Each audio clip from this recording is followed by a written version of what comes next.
What's up, MPC users? Oracular here, back again with another video. In this video, we're going to have a look at getting samples into your MPC, getting them chopped up and laid across your pads, and set up for you to lay something down and get your beat going. Let's go.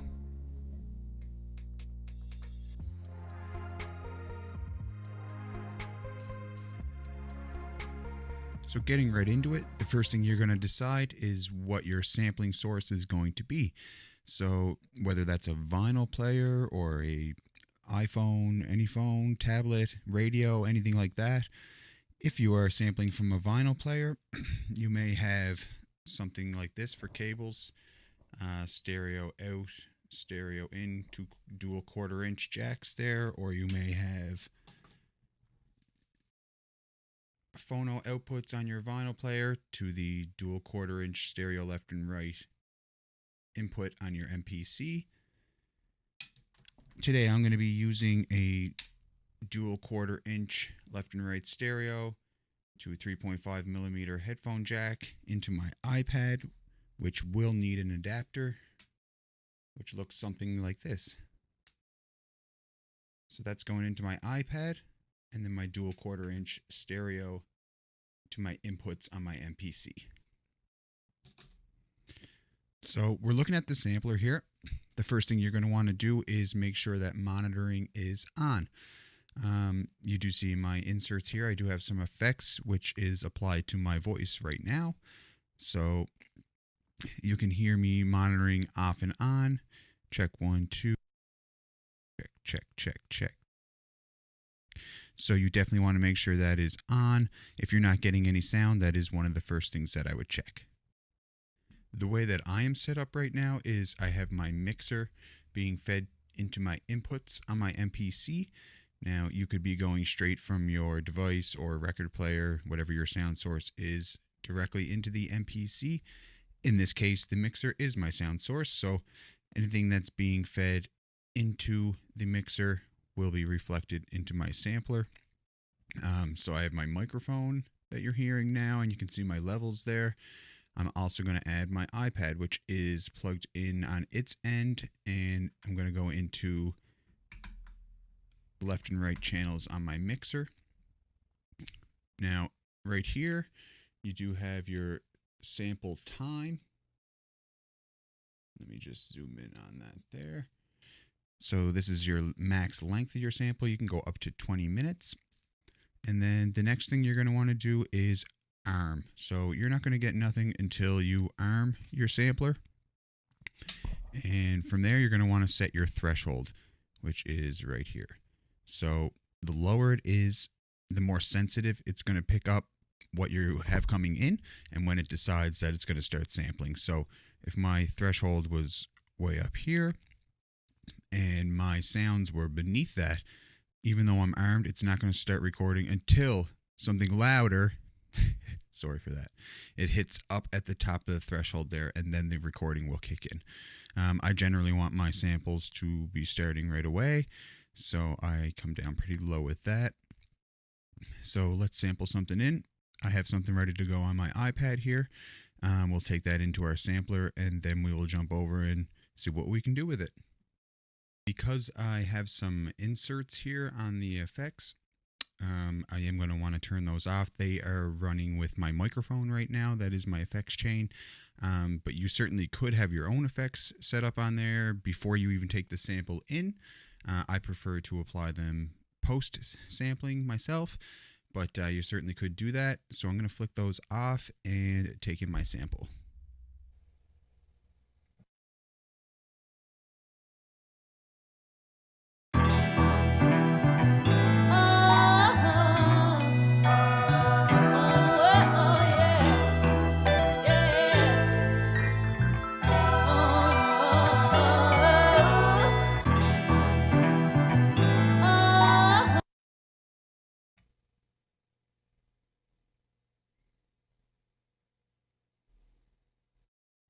All right, so we got our sample in there, and we're going to jump over to our sample edit page. So menu and sample edit, and then we have it. So we're going to call it whatever we want to identify it by. I'll say sample chops. You can call it whatever you want. The program name will be reflected when we convert it to a program to whatever it's named. So it's nice to say organized in that way. All right, so we have a few things going on here. We do see our waveform. It's going to guess the BPM there. We jump over here with our arrow. We do see the key detection as well. It tells me it's in E minor, which I do think that is the case. So it usually does a fairly good job identifying the key and BPM. Okay. So we notice here down on trim, we have two little sections there. We want to go to the second section where we are met with how we can chop it up. So we have manual, threshold, regions, and BPM. So manual, it looks something like this. This is what they call lazy chopping. Yeah, if you've ever heard that term, this is what they're referring to. We're just laying down some chops and maybe get a rough sketch of what we want. And these are chops that we can affect the start and end points later if we didn't get them exactly how we wanted.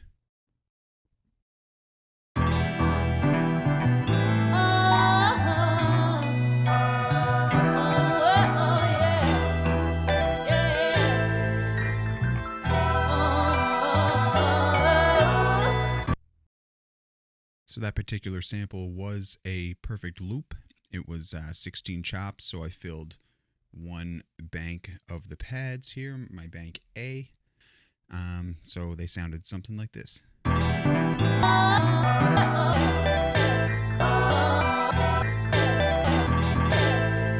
You know, so lots of good chops in there. Now, here's where you can fine tune. So you can see I can zoom in and out on my sample here. Zooming in will obviously give you a little more finer control. So if our chops weren't exactly just so, for example, if we look at chop 10, okay, we can see maybe we want to pull that back a little bit.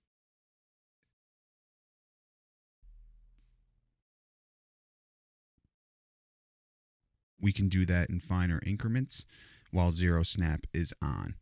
So with our Q links, the higher up we are, the larger the increments we're moving.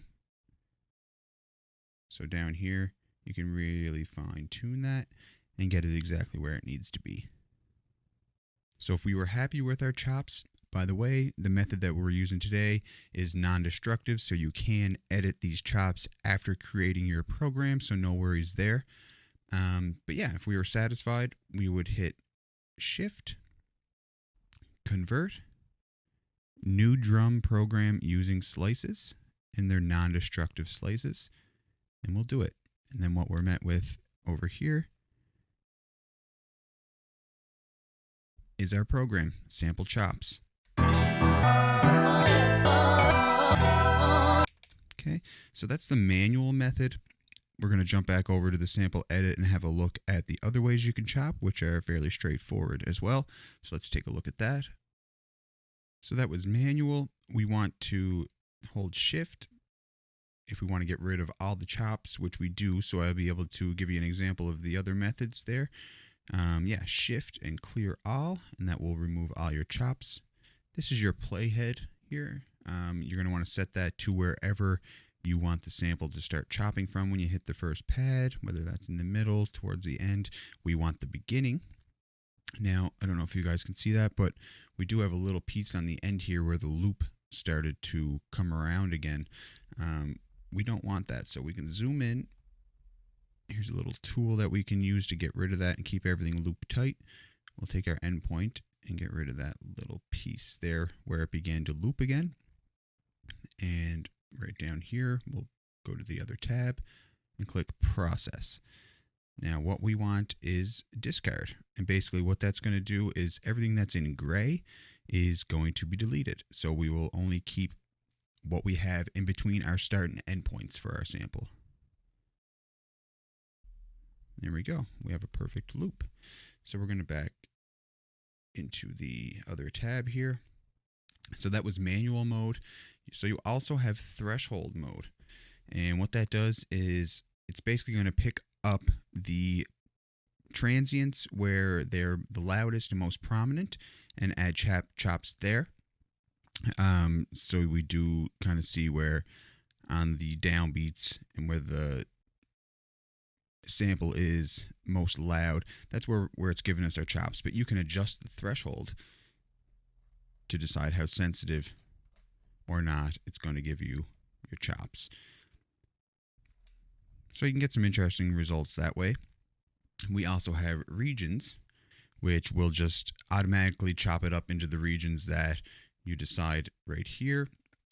So 16, or you could do, 32.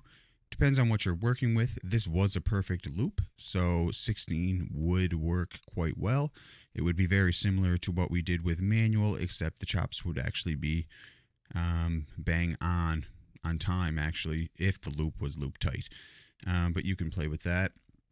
You can go up to 32, micro chop it. You can go up to 64, or, I like to work in increments of 8, 4, something divisible like that. And so you could certainly do it that way. You could also go by BPM. Again, very useful if it was a perfect loop. So we have the time division, 16th notes. Also, that would work very well because it is a perfect loop. These methods here, they take a little bit of playing with when you don't know, you're sampling something that isn't exactly perfectly divisible, or you don't know how many bars it is. So manual is my preferred method, but you guys can play around with that and get a feel for what works for you. So I'm here at my main screen, and I do have my drum program that I created earlier in context with my chops on it, sample chops. So next we're going to want to play, with the chops and figure out what we can lay down. So I like to go into the program edit when I have my sample chops in context.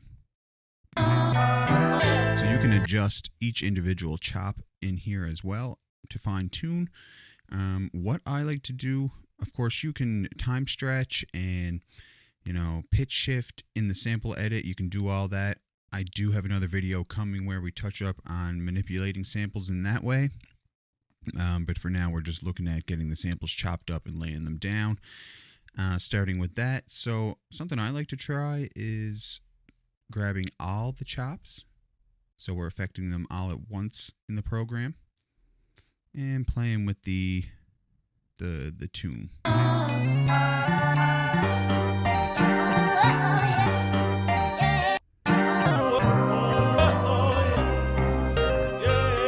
So bear in mind, tuning it down in here, it's going to slow it down, and tuning it up is going to shift it up, speed it up rather. But with the time shift and the pitch shift in sample edit, you can do all that. You can tune it without changing its BPM, or the other way, you could change the BPM of it without changing the pitch. But for today, we're just looking at getting something laid down now that we have our sample in and have it chopped up and put on the pads. So, like I said, the BPM is changing as I'm changing the tune of that sample. So now we got to find our project BPM. So I could just find chops that I like and tap in my tempo with the chops to get close. So maybe something like... Right, so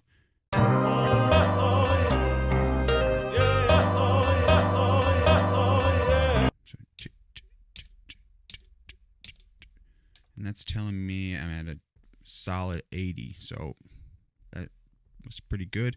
We'll try and lay that down and see if it loops tight.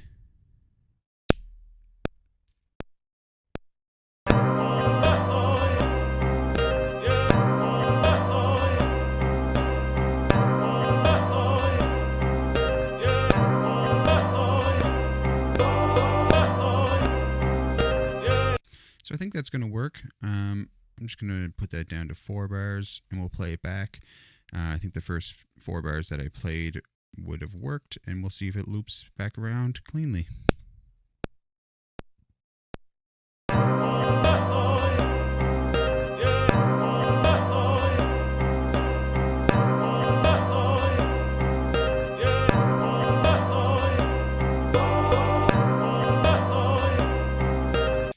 So that seemed to work out pretty good. Yeah, it is really nice when you're working with a sample that is already loop tight, mind you. But you can really work it the same way that we did with pretty much any sample, and that method should get you close. Just a little bit of fine tuning. Yeah, so let's make one more sequence with those chops. We'll add a new sequence, sequence 2. Play around a little bit here and see what we can find now that we have our BPM.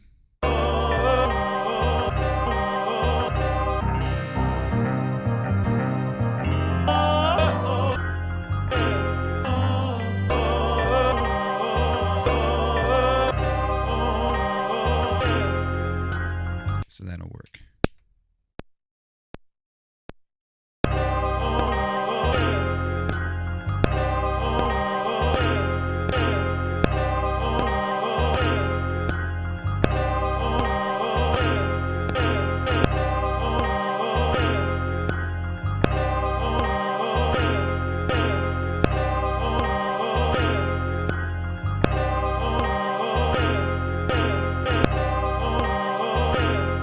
Loop tight.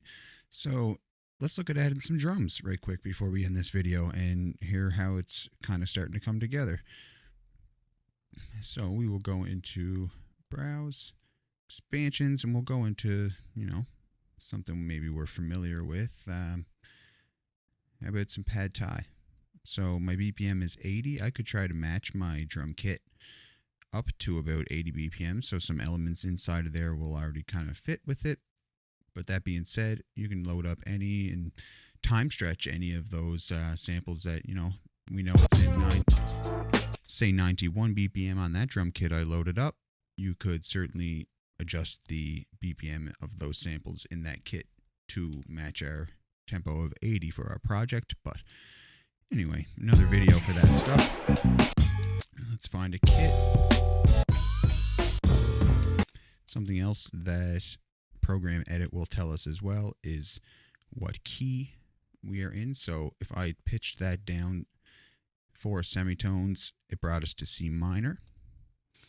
So I might, as I'm browsing kits or samples, I may look at keeping that in mind and find something that's in C minor.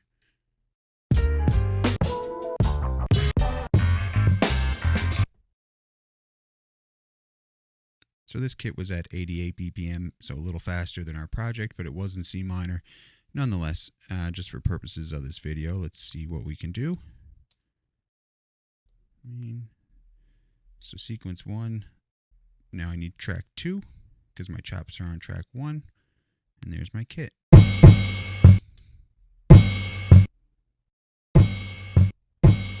So right away on that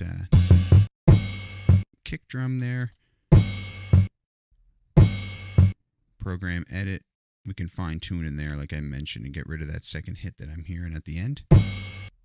Right.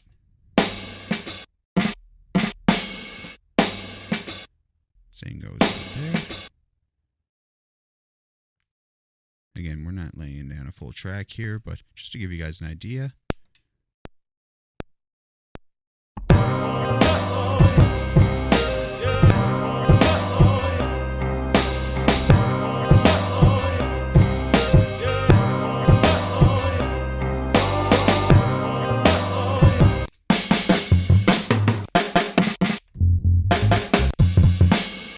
See a hi-hat in there, but nonetheless.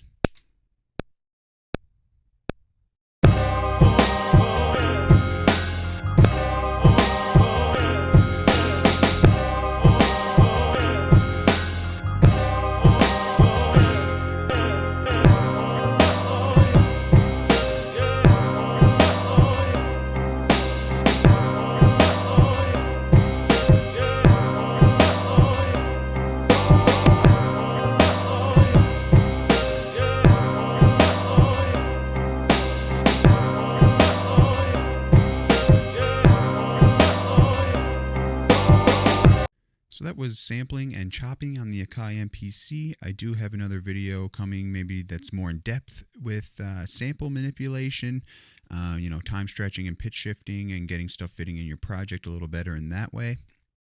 I did want to mention too on the way out here, inside your sampler, we just took the sound in, but you did have other methods as well. In hindsight, I should have mentioned that. Just the regular way that you see most often was what we did with the sample tab at the bottom. But you could actually use slice, which would allow you to, as your sound's coming in, chop directly to the pads and get a drum program straight out the gate. So you could do that. Pad tap would be, it basically you're tapping the pad and arming it, tapping it again to unarm it, tapping it, unarming it, tapping it and unarming it to get different sections of the song. So you could use that method. And pad hold, which will, like it sounds like, only sample in as you're holding the pad. And as soon as I release it, it stops recording. Hold it in, release, stops recording. So you could use those methods as well. Thank you guys so much for watching. If there was anything in this video that I may have missed or you want me to touch up on a little further, please drop it in the comments. Would really appreciate it if you could like and subscribe. It goes a long way for my channel. And allows me to bring you guys some more videos with tips and tricks on the AKAI MPC. And we'll see you next time. Peace.